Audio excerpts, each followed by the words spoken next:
All right, welcome in Field of 68 2024 NBA Draft Prospect Profiles presented by Unified Healing. And today we look at one of the top players in the upcoming NBA draft with Jason Hart, the former coach of the G League Ignite, who coached Matas Buzelis, a talented offensive player, long, skilled. I saw him when he was at Brewster Academy a couple years ago, Jason, and I fell in love with him. I fell in love with him because, again, he was a guy that could handle it, that could shoot it from deep. Now, he's thin. He's thin, and he needed to get stronger and defend a little bit.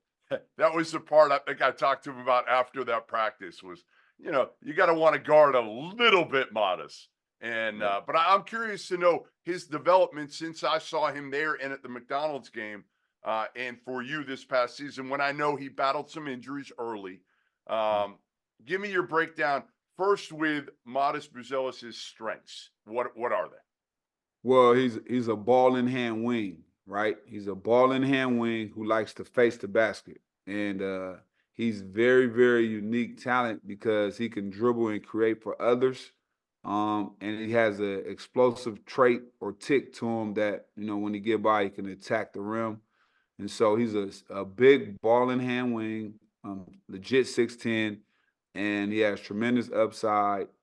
And his defense did improve over the course of the season because he understood, now this is serious, I got to guard. And so he showed NBA teams that he has potential high-level defender. And then I used to show him film, and he started watching on his own of my former teammate, Andre Karolinko, on defense. And so it's all about seeing your weaknesses and then attacking them. But right now, he's a high-level wing that likes to create off the dribble, and he scores in that mid-range area. Yeah, he's almost 6'9" without shoes, measuring in about 200 pounds. Mm-hmm. And not a kid, judging by his name, you would think he came over here fresh from overseas. He didn't. He grew up mostly, I think, in the Chicago area. Is that right? Yeah. Mm-hmm. So it's not going to be as hard for him to adapt to, the NBA game. The hardest part, and tell me if I'm wrong here, is going to be twofold. One, the physicality of the game, right? I mean, that's going to be part of it. And probably for me, what I saw was kind of just, making good decisions on the offensive end. Am I wrong? Yeah, no, you're right. You're right. I mean, and you got to think, for me, the whole thing of coming to Ignite is to develop. When Adam and Sharif and Rod Strickland came to the league, it was a place where players can go develop. So I get all the mistakes, right? And so when you go to the NBA, they won't be allowed to have that many, but we're trying to grow the talent. And when you grow in the talent, you grow in the confidence. You're playing against grown men. So I didn't want these guys robots. So I would allow, obviously, turnovers and some hiccups and mistakes because I didn't want nobody playing like a robot when these scouts come to see him play. And so strength will definitely be one of the things you got to continue to get better at and work on. And as they get older and become grown men, that strength normally comes easily. And then they'll be around other stronger guys on their team, and they get used to that bump. But the NBA is not as physical as it used to be. It's only gets physical during playoffs, and you got to be on a really good team to make the playoffs. That's why they scoring 130 points, because it's not as physical. No hand check. You can't chuck people in the lane. So I think the physicality gets, heightened in the playoffs. How good a shooter can he be? Is he right now? I don't know what he shot percentage from you. He shot for me in the 20s. That likes for He's a whole better month. Shooter than that, though, Jason. He's a much better shooter than that, is he not? Well, I didn't see him obviously prior to him coming to shooting the NBA 3-line. Yeah, and at the little high school 3-point line was different. Yeah, I have to say that because people don't give these guys no credit. So if we shot at the NBA, at the college 3-line, their percentages, all of them will be higher for sure. Yeah. And so he was streaky. Like for a month, he shot over 40%. And then, you got that NBA 3-line. It's a far shot. So, like the shooting, they all have the form and they have the technique to become better shooters. it's just that line. It takes time to get used to that line.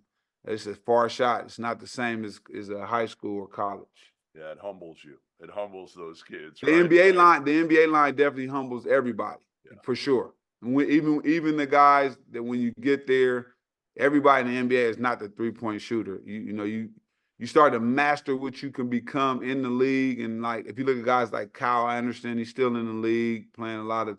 And then Patrick Beverly turned himself into a 3-point shooter. So it's everybody's capable.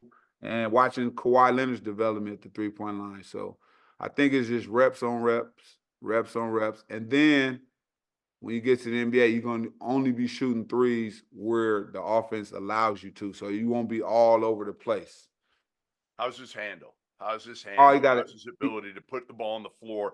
I Yeah. was impressed. Now, again, he Yeah. kind of thought he was a point guard when he was Yeah. at Brewster.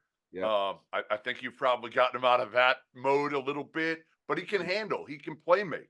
That's one of his strengths. That's why the NBA teams love him because he's a ball in hand wing. And, with his mom and his dad and his coaches prior to him going to Brewster, he did play point guard young. And so that helped him be comfortable with the ball. And so what he can create for others and he can create for himself. And when he gets the ball in transition, that's when he shows a lot of his point guard stuff. And that was a good thing that he got to dribble the basketball and create, being that he was so tall, because it enhanced his skills, and that's what teams are really enamored with his ball skills. Whether you are a world-class athlete or a podcaster like me, we all understand the importance of mental and physical well-being and proper recovery for top-notch performance. After a 6-month season loaded with cross-country travel, I can promise you that proper recovery is a priority for me these days. That's why I'm excited that Unified Healing is sponsoring this episode of the Field of 68. Unified Healing is a new and super innovative global network of wellness centers powered by Energy Enhancement System, or the EE system. If you haven't heard of the EE system yet, you'll want to listen up. This technology promotes wellness, deep relaxation, purification, and rejuvenation.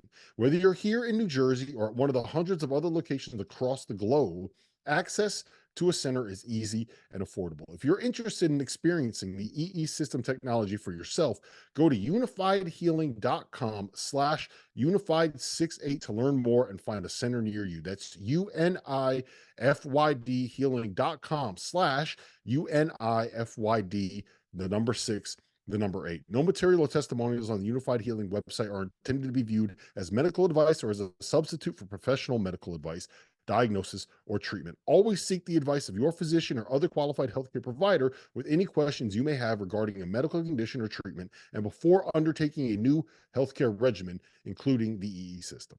What else?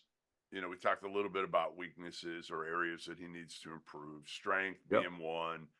Defense, you said, has come, certainly a lot further than it was a couple of years ago. Because again, you're playing against grown men. If you're not competing, you're going to get exposed quickly. Yeah, for sure. Get embarrassed really quick. Yeah. What else? He has to continue to just get better and trust, the player that he wants to become. I think a lot of times when you come to the G League young, you're trying to figure this whole thing out. In high school, I was this. Now I got to become that. I think once these guys settle into their positions, okay, I'm a small forward, I'm a power forward, then the game slows down for them. But just keep working hard every day. Staying in that weight room, getting extra shots up at the 3-point line, doing that consistently. And again, he's 19 years old. He got the whole career in front of him. So it's the shooting, just continue to get better at that. And he will, because he showed moments that he can and will be a good shooter. All right, give me the best comp. You mentioned Kirilenko earlier. Is there somebody else in today's game that you would say, like, all right?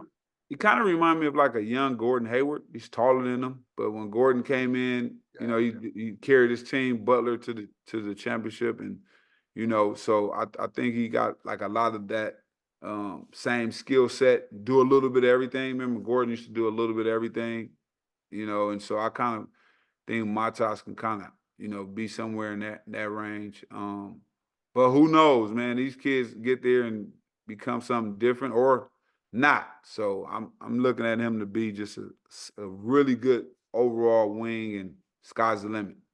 I like that though, because what Gordon did really well was he moved the ball. Right.